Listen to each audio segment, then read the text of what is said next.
balita, mga ina sa Camarines Sur, masayang pinagdiwang ang Mother's Day kahapon. Mga binibentang bulaklak sa probinsya, dinagsa sa mga pamilihan. Ang ulat mula sa aming kasamang si Grace Rifama Simando ng Radyo ng Bayanaga.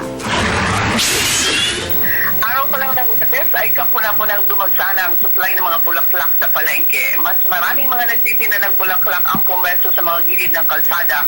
Ito'y dahil Huwebes pa lang ay may mga kamag-anak nang nagpapadala at nag-order para sa ating mga nanay, lola, aunties, tita, ninang at kahit mga minamahal na yaya.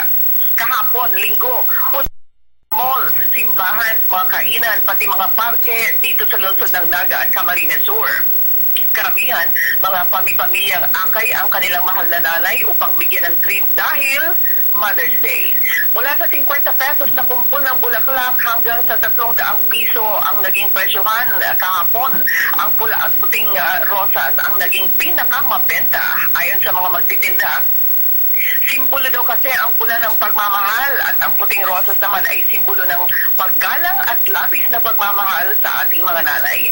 Samantala, tiniyak naman ng at ng kanya-kanyang munisipyo na maayos ang traffic at ligtas ang lahat ng mga pasyalan ng pamilya sa araw ng mga nanay. Sa lahat po ang mga nanay na nakikinig sa atin sa buong bansa, Happy Mother's Day! Radyo ng Bayanaga para sa Telebisyon ng Bayan.